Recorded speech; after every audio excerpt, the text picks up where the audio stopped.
Olá, estamos aqui mais uma vez com o nosso Direito Simples Assim.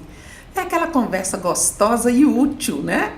A gente tem muita alegria de poder ter essas conversas com pessoas tão especialistas, né? As pessoas especialistas nas suas áreas. E hoje nós vamos falar sobre aprendizagem, né, profissional, envolvendo o trabalho do menor. E quem vai conversar com a gente é Cristiane Azevedo Barros, que ela é auditora fiscal do Ministério do Trabalho e coordena o projeto de inserção de aprendizes no trabalho na Superintendência Regional do Trabalho em Minas Gerais, com atuação no combate ao trabalho infantil e proteção ao adolescente. Já faz 29 anos. Eu e ela fomos colegas de turma. Então, quando fala esse número de anos aqui, a gente fica assim, nossa, nós já estamos meio, né? E a Cristiane é também uma das autoras do Manual de Aprendizagem Profissional. E aí, é um prazer te receber aqui. Prazer é todo meu, amiga. Estar com você e falar desse assunto que eu adoro. Viaja o Brasil inteiro e até fora do Brasil para tratar disso, né, Cristiane? Então, o que é o contrato de aprendizagem e qual é a diferença dele para os demais contratos de trabalho? Então, o contrato de aprendizagem é um contrato de trabalho com direitos trabalhistas e previdenciários, regido então pela CLT, né? E ele tem algumas características diferentes. Ele é por prazo determinado, ele requer uma solenidade, então ele requer um contrato por escrito. Ele tem no máximo 2 anos de duração, mas o que o distingue dos demais contratos é a necessidade de qualificação profissional no decorrer desta contratação. Então, as horas destinadas, algumas horas de trabalho, são destinadas a uma qualificação profissional ministrada por uma entidade formadora, alheia ali à relação empregador-empregado, né? Empresa-empregador, contratante-empregado. Empresa-empregado, né? Empregador-empregado. Essa entidade ela vai ser especialmente os Serviços Nacionais de Aprendizagem, SENAC, SENAI, SENAT, SENAR, SESCOP, que foram instituídos com essa finalidade. Inclusive, a primeira norma que tratou do tema foi a norma que criou o SENAI nacionalmente. É uma norma que vem desde antes de 1943, antes da consolidação das leis do trabalho. Então, essas entidades são as entidades formadoras. Além do Sistema S, que a gente chama Serviços Nacionais de Aprendizagem, podem ministrar também aprendizagem entidades sem fins lucrativos que obedeçam a determinados regramentos legais e escolas técnicas também, desde que atendam a determinados regramentos legais. Então, ele é um contrato diferenciado, por ser por prazo determinado, por ter um limite máximo de jornada diária, mas principalmente por prever essa qualificação profissional. E quem que pode ser o aprendiz? Qual é a idade? A idade para aprendizagem, o aprendiz pode ter entre 14 e 24 anos. Embora ele possa ter mais de 18 anos, né? Essa faixa etária destinada à contratação de aprendizes nessa faixa etária é destinada àquelas empresas, serviços ou atividades que não podem ser exercidas por adolescentes, né? Os adolescentes não podem ter trabalho noturno, perigoso, insalubre, atividades ou locais que atentem contra o seu desenvolvimento físico, psíquico ou moral, social, e aí ele precisa, tem essas limitações. Então, para aquelas atividades que não podem ser executadas por menores de 18 anos, devem ser contratados maiores de 18 anos. E ele é um contrato tão especial que a Constituição Federal permite a contratação de adolescentes a partir de 14 anos de idade. A Constituição Federal, ela proíbe qualquer trabalho menor de 16 anos, salvo na condição de aprendiz. E por essas especificidades do contrato de aprendizagem, há essa autorização legal para a contratação de menores, a partir de 14. E sempre a atividade do aprendiz nas empresas tem que estar diretamente ligado aquele trabalho, aquele estudo que ela faz ali, por exemplo, no Senai, nessas outras entidades, tem que ser aquilo, porque pode haver algum desvio de função ali. A prática profissional do aprendiz, ela pode ocorrer de 3 formas. A primeira é a tradicional, em que ele faz a formação e presta serviço na empresa que o contrata. Há ainda a possibilidade da formação teórica e prática na entidade formadora, e há uma terceira possibilidade, que é a formação na entidade formadora e a prática profissional no ente cedente da experiência prática. Então, vou explicar. O tradicional, a teoria é feita nessa entidade formadora, que é alheia a essa relação empregatícia, e a prática ele vai para a empresa. Isso é muito comum nos supermercados, por exemplo, ele faz a formação no Senac, presta serviço no Senai, no comércio e até na indústria em determinadas situações também. Ele faz a formação e exerce. Você tem toda a razão na pergunta. Quando há a prática, ela tem que ser correlacionada à formação dele, sob pena da gente estar diante de um desvio de função e de uma nulidade do contrato de aprendizagem, né? Mas tem as possibilidades dele fazer a teoria e prática na entidade formadora. Isso é comum no Senai. Muitas vezes a empresa realiza o seu dever, trabalhista de fazer a contratação, mas tanto a teoria quanto a prática é realizada, por exemplo, dentro dessa entidade formadora. Os Senai são oficinas escolas em que se reproduz um ambiente de trabalho. Então, ele tem não apenas uma sala de aula com quadros, né? Ele exercita ali também, tem uma reprodução do ambiente de trabalho. E a terceira opção seria essa. Alguns estabelecimentos, algumas atividades, a prática na própria empresa é desafiadora. Por exemplo, indústria de construção pesada, indústria de pavimentação de estradas, como que ele faria a teoria num lugar e a prática nesse ambiente, nesse local em que precisa do deslocamento? Empresa de transporte, às vezes, tem dificuldade de absorver 100% da prática ali, em função dessa característica da atividade.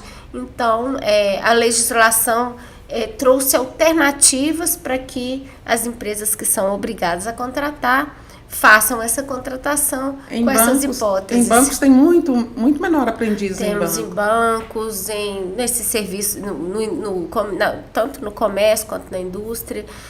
A gente tem um número de contratações muito grande. Ano passado, orbitamos em torno de 16 mil registrados em ação fiscal, né, pela fiscalização do trabalho, e esse ano a gente já está com 25% a mais do que contratamos no ano passado. Então, a nossa ideia é sempre ampliar o número de empresas fiscalizadas, aprendizes registrados, oportunidade, e um dos nossos grandes desafios e propósitos é interiorizar a aprendizagem, né? Porque nós temos aí 853 municípios e precisamos levar essa oportunidade. Fica mais centralizado. Exatamente. Aqui por aqui, né? Nos centros maiores, né? Naturalmente, aqui na região metropolitana, a gente tem Betim, Contagem, Belo Horizonte, Sete Lagoas, concentra um número grande de empresas, mas temos outros grandes centros, Beraba, Uberlândia, várias outras cidades do interior que também contratam, Juiz de Fora, são inúmeras, mas um número grande também de municípios em que ainda não possuem aprendizagem efetivamente instalada, né? O que o aprendiz, é meio óbvio, né? O que ele ganha com essa coisa da aprendizagem, né? Que certamente está ligado ao que ele vai aprender de verdade, né? Sim. E ele pode, inclusive, ser contratado depois. Sim. Por essas empresas. Tem acontecido muito isso, de depois eles serem contratados? A gente tem as empresas que observam na aprendizagem uma oportunidade de investimento, né? para o seu pessoal. Então, temos grandes empresas que fazem a seleção desse aprendiz de modo que ele conclua a formação e permaneça no seu quadro de pessoal, né?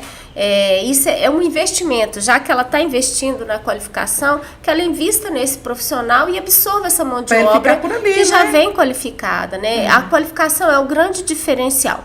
Para o jovem, doutora Rosane, é extremamente importante. Na faixa etária entre 14 e 18 anos, você não tem políticas públicas voltadas para essa faixa etária. Você tem um jovem que já quer adquirir os seus bens materiais, ter suas experiências, sair com os amigos, enfim, suas necessidades ali e a necessidade de trabalhar.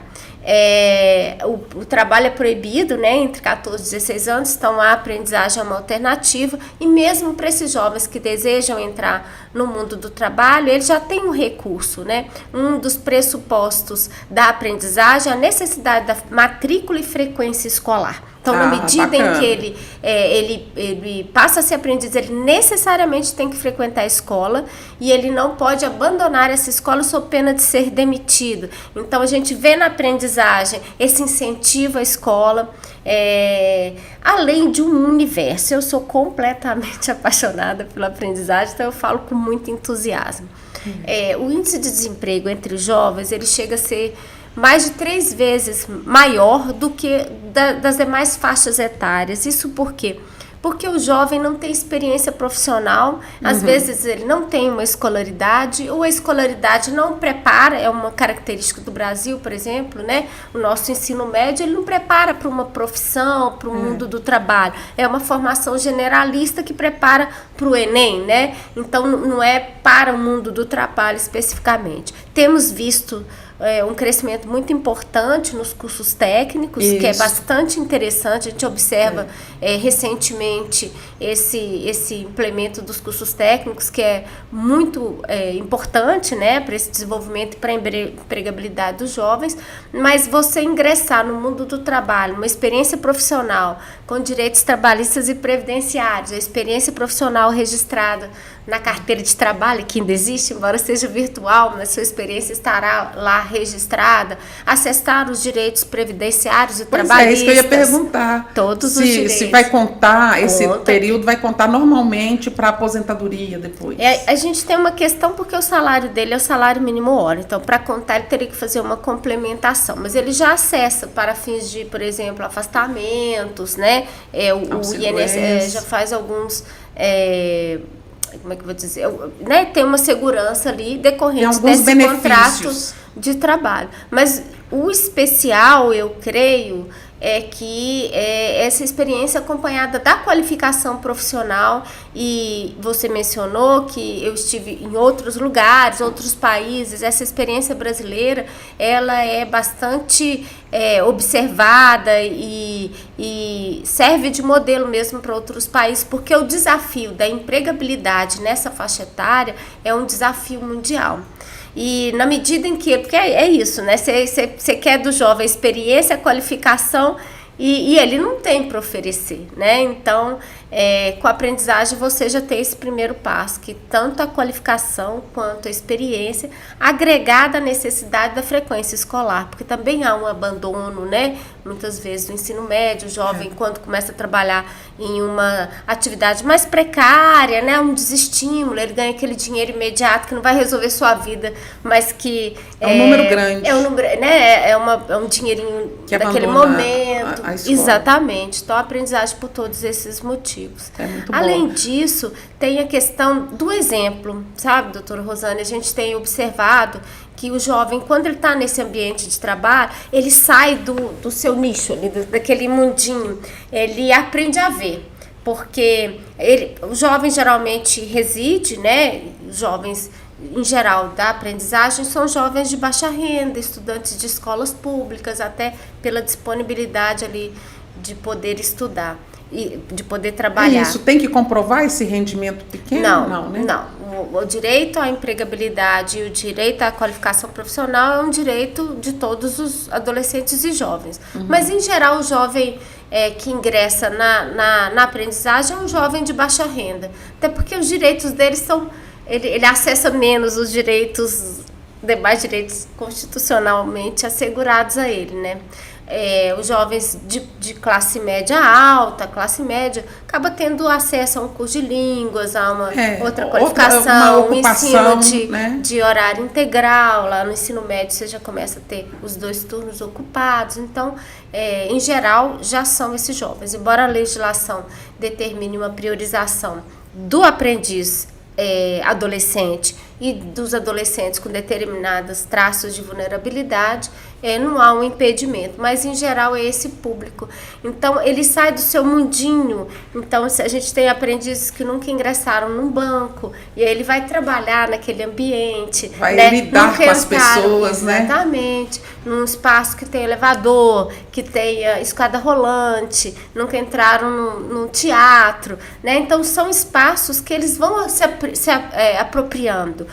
Tem jovens que nunca vieram ao centro da cidade, porque o mundinho é ali dentro da comunidade, do bairro, né? Porque você estuda ali perto de casa, e deve ser assim mesmo, né? Para facilitar o deslocamento. Ele mora ali, seu universo é muito restrito. Quando ele começa a sair, ele começa a ver que tem vida lá fora. Exatamente. E desejar outras coisas, sabe? Esse sonhar, desejar, a querência, né? Esse desejo de fazer outras coisas mais. Eu já pude fazer o ensino, né, a qualificação profissional, agora eu quero fazer um curso técnico, agora eu quero fazer um curso superior, que às vezes ele não desejaria. Eu costumo dizer que você só deseja aquilo que você conhece, né? Aquilo que você não conhece, você acha que é inacessível, você não vai desejar. Exatamente.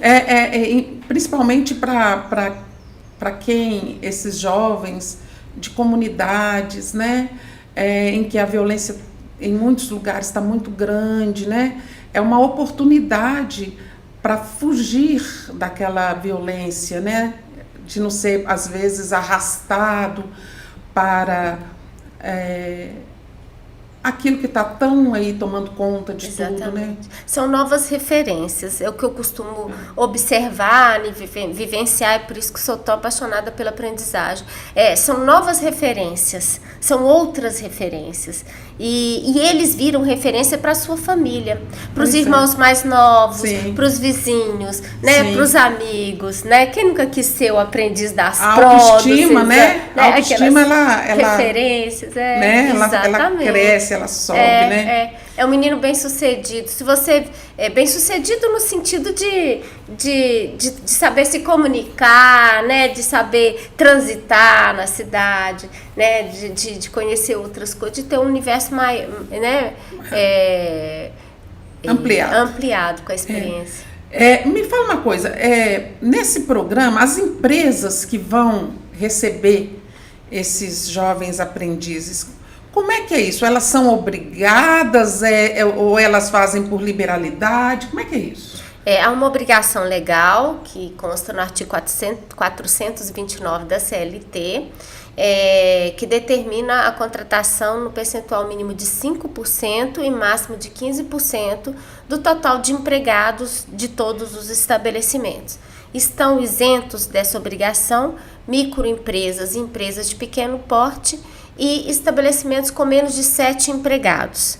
Essa obrigação legal, eu, né, sou auditora fiscal do trabalho e na minha função, por exemplo, dentre as minhas competências, meu poder-dever, né, é de fiscalizar o cumprimento da legislação trabalhista, dentre as leis constantes, né, no universo essa é a função da fiscalização, né? Exatamente, é verificar o cumprimento dessa cota, ou seja, a contratação de jovens pelas empresas que estão legalmente obrigadas a cumprir. Então, o meu trabalho é verificar o cumprimento, fiscalizando as empresas que estão obrigadas a esse cumprimento.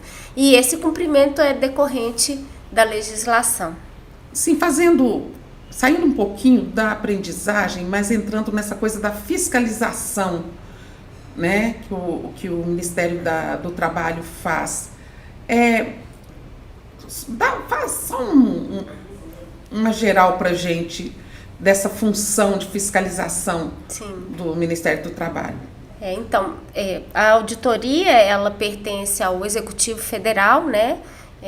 Nosso cargo é Auditoria Fiscal do Trabalho, e a competência legal dos auditores é de fiscalizar o cumprimento das normas das normas trabalhistas, individuais e coletivas, verificando o cumprimento da legislação como um todo, no que se refere à jornada, ao trabalho infantil, né? Minha carreira foi toda dedicada ao combate ao trabalho infantil, à proteção adolescente. Então, a gente afasta esse adolescente do trabalho quando ele é prejudicial à sua saúde, ele ocorre de maneira ilegal e contrária à legislação, às normas de proteção.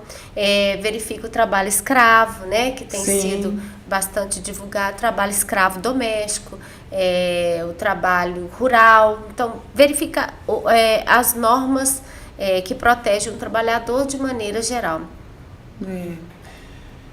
Tá, aí eles têm essa cota, as empresas têm essa cota, e elas vão cumprir essa cota, e o que elas vão ganhar com isso? O grande investimento é verificar essa qualificação da mão de obra, né? Porque a gente também percebe que tem um número grande de desempregados, mas a gente tem um número pequeno dentre esses desempregados que tem a qualificação. Então, quando ela verifica isso como uma oportunidade de investimento, de ter um bom vendedor, né? De ter um bom técnico, de ter um bom, auxiliar administrativo, ter esse trabalhador que se submeteu, né, a essa qualificação profissional, às vezes a primeira experiência trabalhista dele. Se quiser um cafezinho, tem café. Tá, joia. A primeira experiência profissional dele, então ele ingressa nessa empresa também de uma forma assim, muito fiel, né, a sua contratação. Então, verificar além de ser o cumprimento de uma legislação trabalhista, mas identificar a aprendizagem como um processo de investimento no seu trabalhador. Essa imagem, ela não se mistura um pouco com a questão do estagiário? Há uma confusão bastante comum, a gente recebe, inclusive, essas consultas, né, nesse sentido, e há uma confusão, mas são legislações diferentes. Eu gostaria. Você gosta com Sem nada. Sem nada, então vou colocar para você. O estagiário, ele não tem direitos trabalhistas, embora ele tenha uma conotação de aprendizagem também, né? Porque o estágio é um ato educacional. Obrigada. É um ato educacional em que ele exercita na empresa ou no local de trabalho, que pode ser profissional liberal, né? Uhum. Ele exercita ali na prática o que ele aprende na teoria, mas ele não tem direitos trabalhistas e previdenciários. A empresa não é obrigada a contratar o estagiário, né? É um ato de é só curricular mesmo, né? E para esse jovem é curricular. É também bastante importante, né? Porque propicia a ele essa experiência que é tão desejada, né? E uma maturidade mesmo, né? Na prática dessa atividade, assim como na aprendizagem. Eu acho que o elo de ligação, o que os identifica, ambos ter essa finalidade de experimentação ali na prática do que se aprende na teoria, mas no caso do estágio, para a empresa, é um contrato que ela vai fazer se ela desejar, ela precisa de ter uma estrutura para isso, é um ato educacional, e no contrato de estágio não tem direitos trabalhistas e previdenciários. Bacana demais. Em ambos os casos, a teoria tem que estar, a prática tem que estar atrelada à teoria, né? Tinha umas perguntas aqui que mandaram pra gente e acho que você até já respondeu qual o público prioritário nas contratações de aprendizes, já foi falado, né? Menores de 18 menores anos de 18. E alguns jovens com características de vulnerabilidade. Estão no artigo 53 do decreto 9579. São estudantes de escola pública, jovens egressos, né, ou em cumprimento de medidas socioeducativas, egressos do trabalho infantil, pessoas com deficiência, acolhimento institucional, né, que são os abrigos, jovens que estudaram em escola pública e estão desempregados. Então, é uma gama grande, mas é mais ou menos aquilo que se contrata mesmo no contrato de aprendizagem. No seu entendimento, assim, qual é a dificuldade das empresas para contratar o jovem aprendiz? Olha, para contratar, eu não sei se a nossa para contratar, né, o jovem aprendiz. Sim, dentro dessa não há grandes dificuldades, não, porque assim, como a gente tem uma leva grande de jovens ansiando pela vaga de emprego, não falta candidato para isso. Temos também muitas entidades formadoras. Eu acho que o grande, especialmente nos grandes centros, né? Uhum. Aqui em Belo Horizonte a gente tem mais de 15 entidades formadoras, fora os serviços nacionais de aprendizagem, por exemplo, né?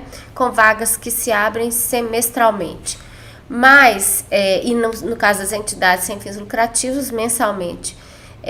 Eu acho que o nosso grande desafio é a interiorização. Esse é um grande desafio. É o maior desafio. Como o contrato de aprendizagem ele é triangular, ele tem ele tem empregado e empregador, mas tem também entidade formadora. Nos locais onde não tem essa entidade formadora, é mais desafiador o estabelecimento dessa relação de aprendizagem. Então, ele teria a opção de fazer na modalidade à distância, né? E a gente tem um grande esforço para a interiorização, para levar as entidades, porque o acompanhamento dessas entidades faz muita diferença, especialmente para o público de maior vulnerabilidade, porque eles têm necessariamente que ter assistente social, psicólogo, a entidade formadora. Então, ele ingressa numa qualificação, que naturalmente eles também têm os professores, instrutores, mas esse amparo, né, de profissionais ligados à assistência social e psicologia ajudam muito no sucesso desses contratos de aprendizagem. Eu conheço várias pessoas, inclusive da minha família, que fizeram Senai quando novinhos, fizeram aqueles cursos de tornearia, sim, fresagem, esses cursos, sim, né? Desenho, projetos, né? Tudo dentro do Senai. Sim. E que se aposentaram exercendo dignamente com essa atividade. Empregados nela, empregados, né? E se aposentaram, estão aí tranquilos. E o que a gente vê, por exemplo, no caso, por exemplo, do Senai, essa coisa da tornearia. Hoje, existem poucos profissionais que dominam. Por exemplo, tem muitas empresas que ainda têm aquelas máquinas de tornearia, aquelas mais antigas, e que estão em funcionamento. Tem, sim, trabalhos que só são feitos nelas. Sim. E hoje, com essa automação, essa coisa toda, todo mundo vai por um outro caminho, não tem. O Senai ainda oferece cursos nessas áreas, né? Com uma grande procura e uma grande chance de empregabilidade, né? Pois é. O presidente da República fez Senai torneiro mecânico. Torneiro mecânico, meus irmãos também. E depois de aposentado, até são chamados para darem assistência, porque as pessoas não dominam muito da atividade, né? E tudo vindo do Senai. É uma excelente entidade formadora. Né? Então, assim, não só o Senai, o Senac, sim, né? Sim. Quantos cursos bons que tem no Senac. São muitas entidades. Eu acho que é um trabalho muito bacana mesmo, sabe? Muda realmente o campo de visão daquelas pessoas. Embora a aprendizagem tenha entre, né, o seu público de prioridade, né, os egressos de trabalho infantil, os egressos jovens em cumprimento de medidas socioeducativas, eu vejo na aprendizagem principalmente o mecanismo de prevenção. Mais do que uma, sim, alternativa, quando a gente tira do trabalho, a gente tenta esse registro dele, tenta encaminhamento para aprendizagem, temos muito sucesso nisso, mas assim, o mecanismo de prevenção, você ingressar no mundo do trabalho de uma forma diferente, te dá acesso a empregos melhores, a salário melhor, e um trabalho digno, né? Com direitos trabalhistas previdenciários. A jornada de aprendizagem, ela é reduzida entre 4 e 6 horas diárias, o que propicia a frequência escolar e o sucesso escolar, né? Porque ele precisa, tem os deslocamentos nos grandes centros, né? Esses deslocamentos são um grande desafio para você, né, ir para a escola, volta, faz, né? Cada dia pior. Na nossa época já não era fácil, mas hoje ainda está bem mais difícil, né? Tá bem difícil. Então, essa jornada diferenciada também é bastante interessante para eles. Eu sei que isso tudo é é um trabalho muito bonito mesmo. Tem que continuar sendo feito, né? O governo tem que continuar investindo nisso, né? Nessas escolas formadoras, né? E o mundo privado também, investindo nisso para poder melhorar o futuro desses jovens, né? E eu acho que o mais bacana de tudo isso é também de gerar essa proteção ao jovem para que não seja atraído pelo o lado difícil que nós estamos vendo aí no mundo das drogas, do tráfico, né? Então, assim, eu acho que o trabalho é maravilhoso. E eu acho que a gente só tem que parabenizar, né? Vocês aí que fazem esse trabalho, que acompanham. Eu te acompanho há muitos anos. E eu sei o tanto que você se dedica a esse trabalho e a equipe lá dessa superintendência aqui, né? Sim. Em Minas Gerais. Eu acho que era o que a gente tem para falar hoje. Depois eu queria a gente poder falar outras coisas, conversar depois outras coisas. Você topa? Estou à sua disposição, minha querida.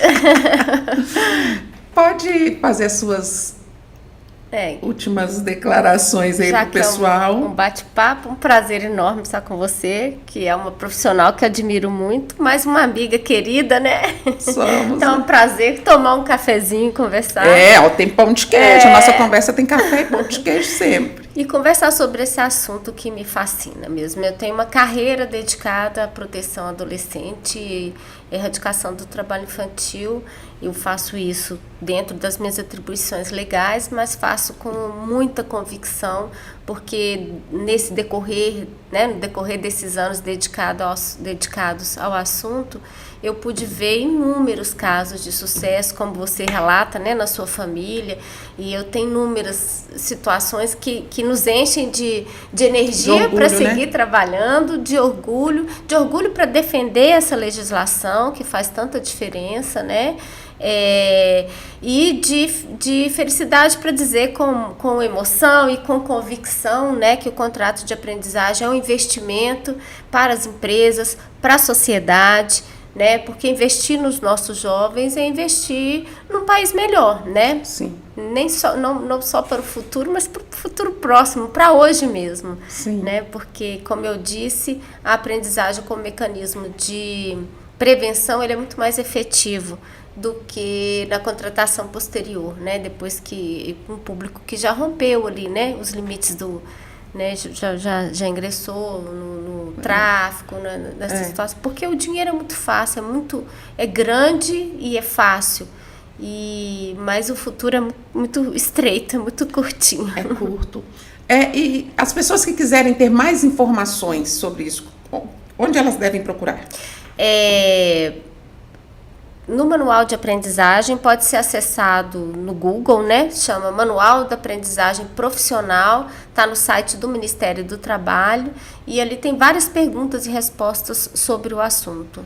Para elas saberem quais são as empresas, as entidades que as entidades formadoras tem lá no site do Ministério, onde ela vai localizar o manual, tem também as entidades formadoras. Qual que é, né? O site do Ministério? Amiga, não sei de qual. Depois eu passo, se for o caso, a gente... Tá. Acho que até... Mas é só procurar. Porque tá no SouGov agora, né? Tá. É só procurar lá o Ministério do Trabalho, né? Isso. e aprendizagem, que aí já cai na página que trata da aprendizagem. E tem meu e-mail também, né, que pode ser utilizado para eventuais dúvidas, que é cristiane.ch.barros@trabalho.gov.br. Aí, gente, guarda esse e-mail aí. Se quiserem ter mais informações, ela está aí disposta a esclarecer. Isso aí. Muito obrigada, Cristiane. Obrigada a você, é um prazer enorme. Prazer é recíproco. E aí, pessoal? Gostou da conversa? Então curte lá, segue a gente, né? No Portal UAI, Direito Simples Assim, né? Se inscrevam no canal, sempre teremos aqui conversas bem informativas para vocês. E também vocês podem nos seguir no Instagram, né? Direito Simples Assim Advogados, no Facebook, Direito Simples Assim, né? Que a gente tá, e aqui, né? No YouTube, através do Portal UAI, Jornal Estado de Minas. Nós ficamos por aqui. Até mais.